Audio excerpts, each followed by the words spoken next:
E aí, pessoal, tudo beleza? Tudo certo? Então, temos a nossa sexta aula, primeira parte. Vamos falar então sobre um pouco de cultura política brasileira e um pouquinho mais sobre a contextualização da democracia brasileira. Então vamos lá, né? A aula de hoje, os brasileiros e a democracia. A leitura é aquela que está disponível para vocês, do José Álvaro Moisés, tá? Já vamos falar sobre ele. Bom, eu não sei se vocês conhecem, tá, pessoal? O professor José Álvaro Moisés é um dos cientistas políticos ainda vivos mais conhecidos, eu diria, da atualidade, tá?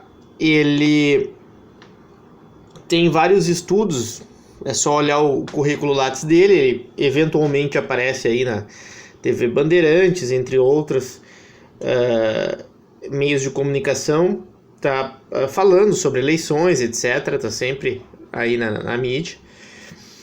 Ele foi formado, então, é formado em Ciências Sociais pela USP, mestre em Estado e Governo pela University of Essex e doutor em Ciência Política pela USP. Provavelmente um dos primeiros a se doutorar aqui no Brasil em Ciência Política na década de 70 ainda. Tá? A obra que nós vamos então estar analisando, Os Brasileiros e a Democracia, é de meados da década de 90, no contexto, né, da 10 anos após aí, o fim da ditadura militar.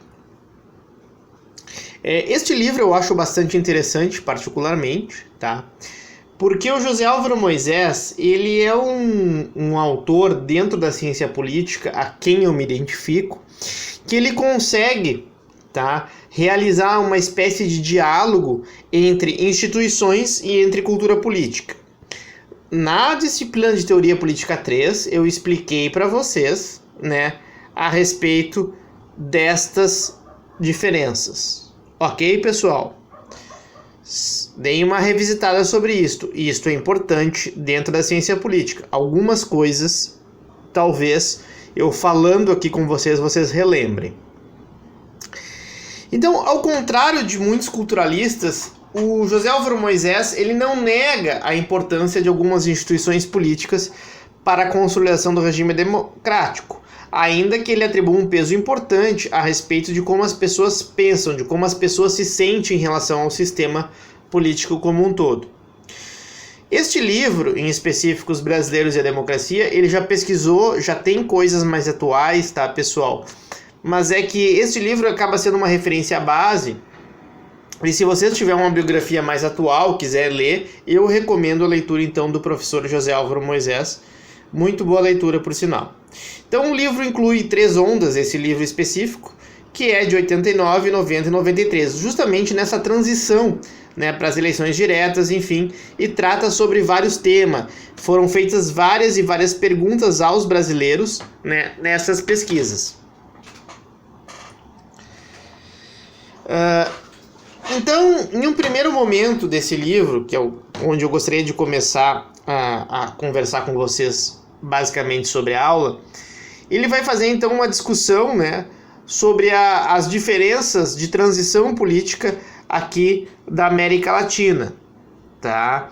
Então ele vai discutir como autores extremamente importantes para quem não conhece e para quem não teve a oportunidade de ler, Guilherme O'Donnell, Juan Lins e Alfred Stepan, né? Que inclusive o Alfred Stepan e o Guilherme O'Donnell morreram não faz muitos anos, né? Morreram aí há 3.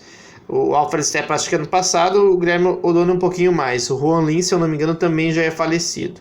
Agora não me recordo. E eles estavam justamente tentando compreender no que Huntington chamou de terceira onda de democratização, que começa lá no caso espanhol, o caso grego, o caso português, e se alastra, digamos, para a América Latina na década de 70 e décadas de 80, tá? Para entender esses processos, né? E aí, justamente, se tem algumas discussões, né? O que leva à democratização? O que leva a um regime autoritário se abrir? Nós temos processos diferentes, tá, pessoal? Nós temos processos diferentes em relação a isso. A grande questão que eu gostaria de perguntar para vocês, é uma pergunta, não é uma afirmação, é a cultura política, o que as pessoas pensam a respeito da política importa? Vamos discutir um pouquinho isso mais adiante. As primeiras autores, tá, pessoal, que se debruçaram sobre o assunto, eles davam muita ênfase a respeito da autonomia das elites políticas. Como assim, professor? Pensem nos países, tá? Saiam um pouquinho da ideia do Brasil e pensem na teoria das elites, que vocês estudaram com o professor Gustavo, onde diz o seguinte, né? Pareto, Mosca, Michels. Por mais que um país tente se democratizar nos seus processos, sempre vai haver uma minoria, né, chamada de elite, camada dirigente, entre outros nomes, que vai governar, tá? Então nós tivemos vários exemplos e tal aqui. Nós tivemos o Vargas, né, e a sua oligarquia, a oligarquia gaúcha, e outras oligarquias do país que governaram durante o Estado Novo. Nós temos Perón na Argentina, nós tivemos Pinochet, nós tivemos... Pense em vários países, pense em vários, né? Pense nos países do Oriente Médio, Muammar Gaddafi, né? O Amin, quantos anos governou o Amin na África? Pense nessas elites políticas, algumas aí que eu estou citando bastante autoritárias. Esses autores vão dizer o seguinte: olha, é ilusão achar que o processo é democrático, né? Dentro das escolhas, as principais elites políticas e também elites econômicas eu incluiria, quando o regime democrático convém, né? Talvez na ideia da Ossiana, aquela de que quando é mais fácil manter a democracia, o custo não é tão alto manter a democracia. Isso eu gosto muito da ideia de Dawes em Teoria Política 3, quando eu expliquei para vocês. Porque muitas vezes, sendo sincero, pessoal, já tendo uma certa maturidade também, e vocês conhecem a minha opinião, claro que se a elite econômica não vê com reservas uma democratização mais extensa, olha, o grande medo do século XIX até a Segunda Guerra Mundial das elites econômicas dos países era o que é essa democracia e aonde vai levar, né? Como muitas vezes alguns países não ficaram mais iguais economicamente ou não surtiram efeitos de prejuízo ao grande capital, por exemplo, a elite econômica, democracia não importa tanto assim para os seus negócios. Ou seja, em outras palavras, se não mexer no meu bolso, não tem problema. Se não prejudicar a elite econômica do país, pode falar democratização, tá? Isso é uma coisa que eu até vou fazer um comentário polêmico mais depois, se eu me lembrar. Nesta aula é assíncrona, né? Se não, me peçam sobre isto que tem a ver com um pouco das minorias, tá? E eu e o professor Douglas discutimos muito isso quando a gente se encontra. Outras questões também, além simplesmente de dizer que as elites políticas é que determinam a democratização ou não, né? Outros fatores, como a questão da orientação macro, né, para explicar as questões da escolha das elites políticas. Ou seja, algumas macro variáveis institucionais, econômicas, seriam mais, digamos, melhores para explicar o processo de democratização, tá? Mas, independente de ocorrer ou não esse processo de democratização, há uma forte crítica às nossas democracias, chamadas de democracias delegativas por O'Donnell, em um ensaio que ele produziu ali por 1992. Eu acho que é a primeira vez que ele utiliza essa expressão. O que seriam as democracias delegativas, né, na concepção do Guilherme O'Donnell? Ela tinha alguns pontos distintos das democracias mais tradicionais, como a norte-americana e algumas da democracia da Europa Ocidental, né? Então, era uma época de Carlos Menem na Argentina, Fernando Collor no Brasil e de Alberto Fujimori no Peru. Ou seja, era um momento propício, né, a esse tipo de conceito, a esse tipo de ideia em relação às democracias aqui latino-americanas, né? Quais seriam essas características, né, diferentes das democracias liberais e representativas? Quais seriam, então, essas características da democracia delegativa? Primeira coisa, a função representativa ela perde espaços, né? As elites políticas, elas não tanto representam, mas sim elas servem a uma delegação. Ou seja, o eleitorado latino-americano delega, tá? Ele não cria um vínculo forte, identitário e também ativo na cobrança das elites políticas. Ele simplesmente delega as funções governativas para essas elites políticas.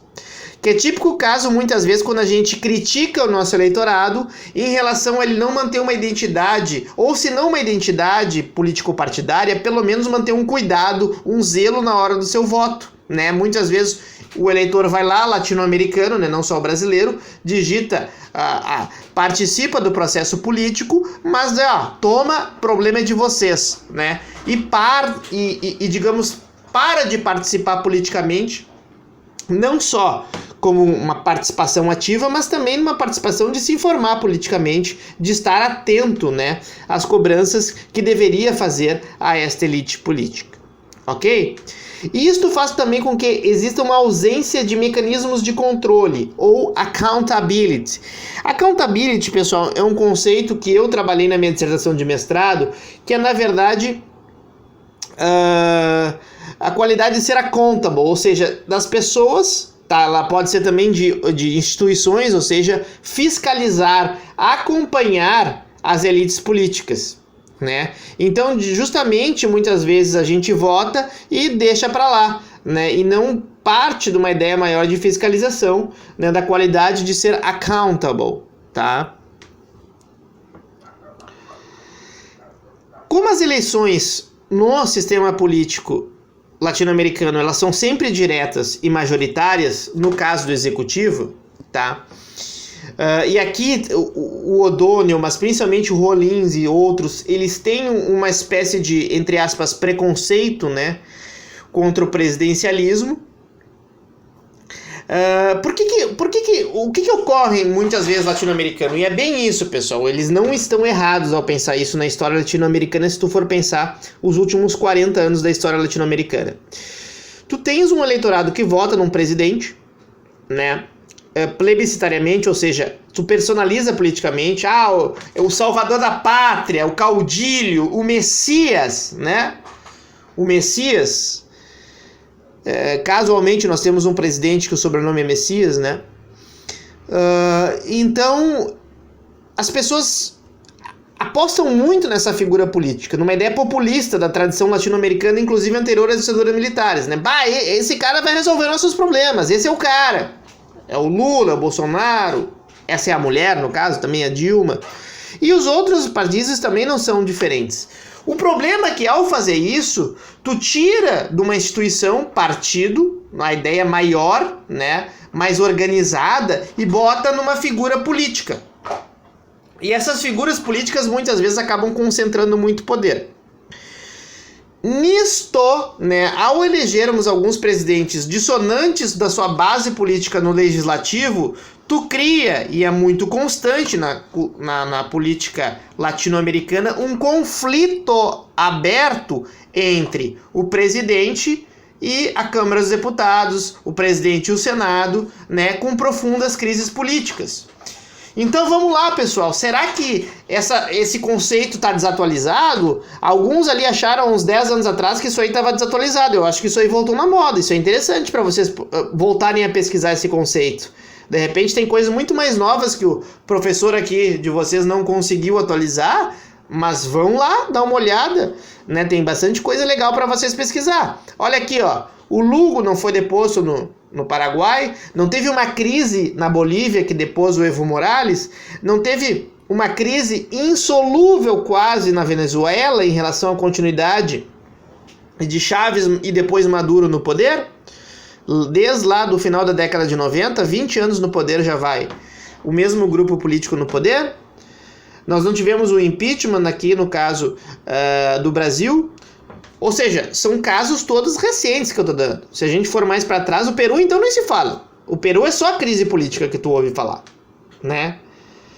O Chile, que era um dos poucos ali, né, teve que fazer uma nova constituinte, tá? E com uma certa violência nas ruas, uma certa mobilização. Ou seja, as democracias, a Argentina não precisa nem contar, não precisa nem falar, né? Quando a gente pega um período um pouquinho anterior ali, o período da crise do câmbio deles lá, não, eles tiveram acho que 5 presidentes em não sei quanto tempo, um intervalo menor que 2 anos. Até os Kirchner chegar a assumir e depois tem muitos problemas na Argentina também. O Uruguai é o único que destoa realmente, né, desses últimos 20, 30 anos aí de discussão que não passa por uma crise política maior. É o único, né? O resto, não me lembro algum que não passou por alguma crise política nesse sentido. Ok?